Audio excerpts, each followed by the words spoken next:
daawadayaal ku soo dhowaada SNB TV. Barnaamijka Cawa iyo Caalamka waxaa idiin daadihinayo aniga oo Cabdullaahi Timcade. Fadlan hanagala baqaylin laagta iyo sabskribshinka. Sheekh Abdi muxuu ka yiri qorshaha Xasan Sheikh iyo Imaaraadka la doonayo in ciidanka Soomaaliya ee tababarka ku soo qaatay dalka Eritrea loogu gacan gelinayo dowladda Imaaraadka. Waa kan Sheekh Abdi bal nala daawo. Imaaraadku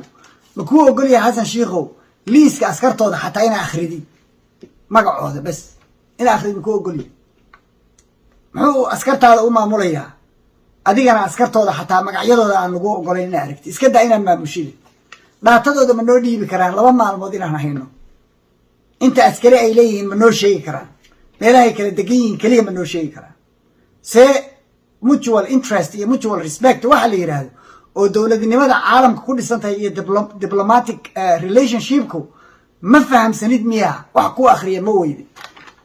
ciidamadaydii baan u dhiibayaa Imaaraadka wax lagu sheekeeyo maaha ceeb weeye dawlad kale oo rabta se ma aragtay inay ciidanka noo maamusho ma aragtay wali Turkiga tababarka aragtay bixiya marna ma ku Eritreanka hadda aad ka keentay ciidamada ma ku yiraahdeen anaga maamulayna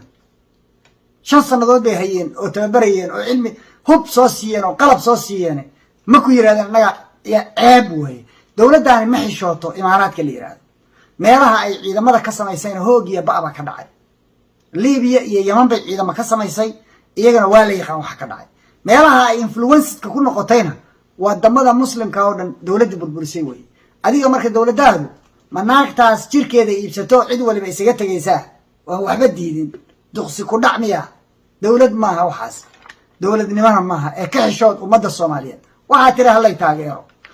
ahlay garab istaago Soomaaliyeed maxaa ku garab istaagna caruurtayada inaad khatar iyo mahalaka gacanta u gelisid dawladnimada iyadii inaad dadka ku wareejisid in xogtayada ay ajnabigu haystaan qofka Soomaaliga oo hadda qaxooti iska dhiiba caalamka oo xamar ka yimaada baasaboorkii Soomaaliyeed Yurub iyo meel walba lagu hayaa computer kasto saa loo mariyo waa soo boodaya dhaatadoodii baa la hayaa maxaa yeelay dad ajnabiga gacanta ku haya Xasan Sheikh baa u galiyay gacanta halay garab istaago caruurtii lagu soo tiiriya tacabeelay oo aad 2 sano halka qaylinayso aad lahayd waa la iibsaday Tigreey bay ka dagaalameen adiga teamkaagu adiga Cabdiraxmaan Shukuri iyo Mahad Salaadkan aad maalin walba hayeen iyo Xuseen Macallin aad maalin walba lahaydeen waa la laayay waxba kama noola ya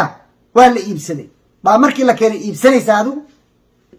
maxaa ugu eedeynaysa isagu inuu iibsaday hadda adigu iibsanaysid lacagtay siinayaan maxay ku siinayaan lacag Imaaraadka ku dhalay ma Imaaraadka Soomaaliya maxaa ka khuseeya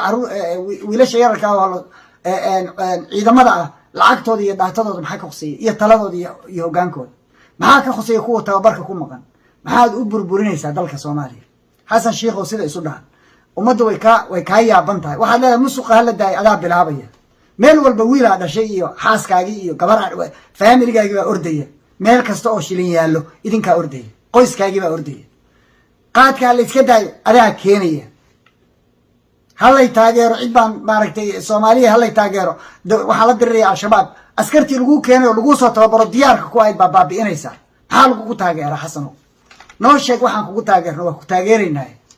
adeerow inta iska daysid iimaan la'aanta Ilaahay baa ku quudiye Ilaahay baa wax ku taree nagada dhaqaala urursigan alla ordaysid dawlad kulligeed shaqo taga nolol maaha meel walbana ha u gelin wixii dignity-ga ummadda Soomaaliyeed baabi'inaya walaalow dhaqaalaha ka raadin